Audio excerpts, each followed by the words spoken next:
After watching the series, The Madison, I noticed a lighting pattern that we should all be borrowing for our own work.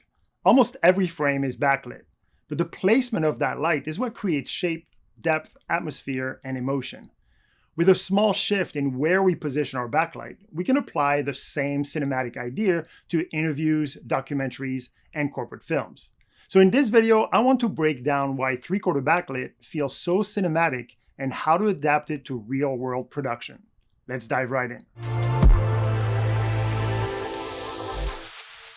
The Madison is a series created by Taylor Sheridan, currently streaming on Paramount Plus, starring Michelle Pfeiffer and Kurt Russell, with cinematography and directing led by Christina Alexandra-Voro.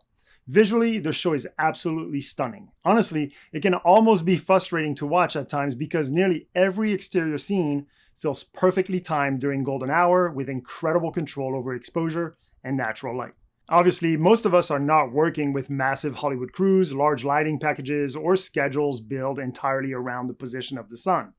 What I found interesting is seeing how implementing some of the same lighting philosophy, specifically the intentional placement of the subjects relative to the sun or the backlight, can dramatically change the feeling of my own shots. But this is not anything new. We know backlighting is much better than front lighting. Here's a shot that I took a while back, and you can see based on the placement of the shadows that the sun is directly in front of them. And what it does is it completely eliminates any kind of contrast, any kind of depth. Everything is flat because we're missing that contrast. Not only is it like not comfortable for your actors to be facing the sun, it just doesn't look good. It just flattens everything. If we compare that shot to the backlit version, the sun is probably somewhere behind the trees here, shining behind them. It's a lot more comfortable for everybody involved, but now it's creating contrast, and we can see it here, we can see it here, and we still have a nice soft light from the sky, and we have a nice cloud coverage. So it's nice and even, but because the sun is behind them, it's now naturally creating those highlights and naturally creating those shadows, which is what contrast is. Contrast is the difference between highlights and shadows. And so without the presence of shadows, you have no contrast. And so the sun here is helping us really define our highlights and our shadows. And now it's just a matter of maybe complementing the shot with some fill if we need to, or just changing our exposure overall to achieve what we're trying to do. Now, the main challenge with backlit shot is the presence of the sun. And at my level in corporate film or documentary that I do, I normally don't have any equipment to handle showing the actual sun in my shot. And this applies not only to outdoor shooting, but also to indoors. So let's just refer to the sun as a light source. So showing the light source, whether it's the sun or an HMI or a very bright LED light, I don't have the tools to really balance a backlit shot. And in the Madison, we have this particular shot that is pretty much fully backlit. I mean, the sun is a little offset, but it's fully visible. And that shot, I would never be able to reproduce because I don't have enough light to then blast on her to make sure that her levels are enough to be exposed properly. If I was trying to attempt this shot, she would be a full silhouette. I would have no light to make that happen. I mean, I can bounce it with a silver and it would look very dramatic, very fake. But you know, something like that requires a very large light source to compensate for that sun being in the shot. So at my level, in the work that I do, it's very important that I don't show the light source. That's the only way that I can actually backlit a scene.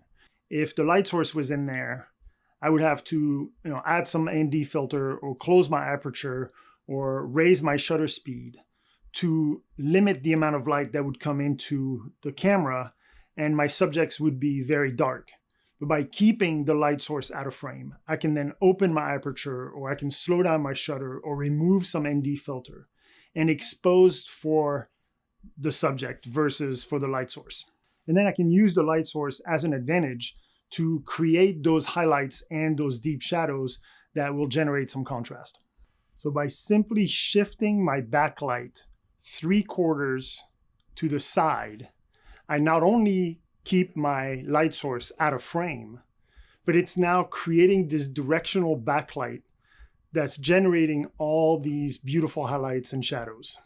When we look at Madison, they have ton and ton of those examples. This is one of my favorite frame that I found from the show, where we can tell the sun is somewhere here and off frame, and now it's creating just some really beautiful highlights all over the place.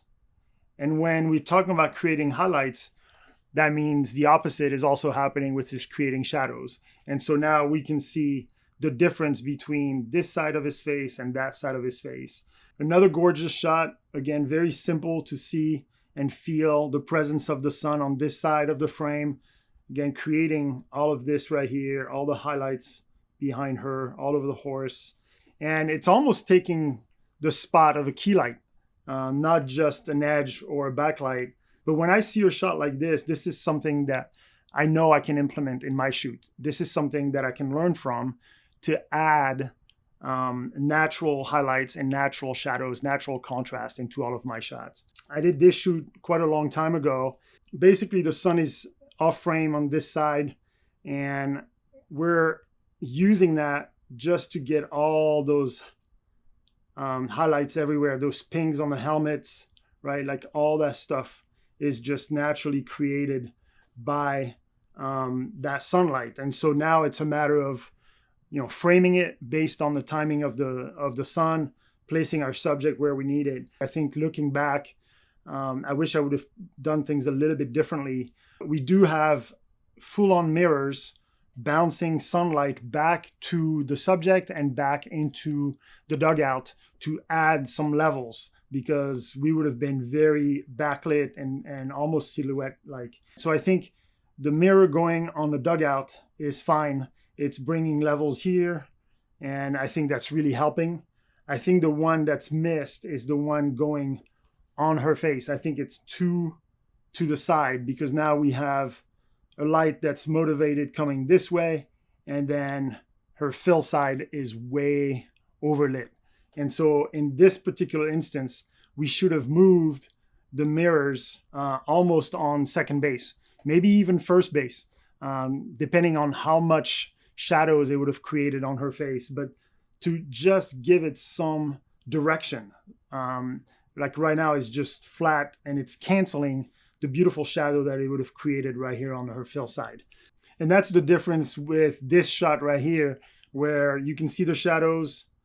We're still 3/4 backlit. The sun is here somewhere, and I have no other light source. I have no bounce, no reflectors shining anything on his fill side. And so now his fill side is still in the shadows. We have a nice little highlights even on his nose, on his lips, all over his arms, creating the highlights, and we're leaving the fill side in the shadows. I don't need to add anything, and it looks a lot more natural this way than the softball shot that I just showed you. So this is something that can be done inside, indoors. We just need to change the position of our light source. When you place your camera to take this shot, for example, you may be tempted to put a light on the camera side and hit the person's hand and the laptop from behind the camera. But on this particular shot, our light source is actually behind the subject, off frame. So we have that beautiful 3/4 backlight source creating, again, all those highlights all over our hand, even here on the laptop. And so we have to fight this instinct of just front lighting, putting our light next to the camera, blasting the subject from the front side. I don't believe there's any other light here. I don't remember exactly our setup here, but I don't remember shining any fill light on the camera side. Here's another example of using the backlight on mostly one side, 3/4 backlit, so the backlight is here somewhere. It's definitely a creative choice on where you want that backlight to be. I think it works really well on the fill side, but I also love it on the key side. And in the series, the Madison, they use it mostly on the key side. And you can see on Michelle Pfeiffer here, the sun is somewhere over here, and we have this gorgeous highlights right here, and that's on her key side. And again, to leave this harsh um, transition between the key side and the fill side, I think is beautiful. You know, again, they may have something to raise the level on the fill, but they don't overdo it. In this interview, I used my backlight more again as an edge. And if you see the behind the scenes shot, we can see the tube right here is my backlight. And it's on this one, I could have put it in the middle, extend it all the way over here. But again, there was a conscious and an intentional decision to say, no, I want to stay more as an edge light and create this beautiful highlights. This shot was all natural light. I just waited for the light to come through the window at the right angle, and then didn't use a fill or anything.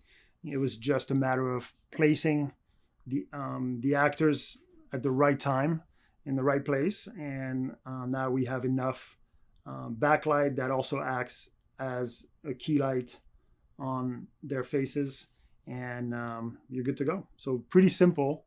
One of the biggest takeaway from studying a show like the Madison is realizing how much emotion, depth, and atmosphere can come from something as simple as where we position the light relative to our subject. Flat lighting gives information, but directional lighting gives emotion. And sometimes a small shift from direct backlight to a more intentional 3/4 backlight can completely change the feeling of a shot without needing massive crews or expensive lighting setups. If you found this video useful, make sure you like and subscribe to the channel. And if you really want to take control over the cinematic quality of your images, check out my online course, Essential Camera Settings. Thanks for watching and happy filming.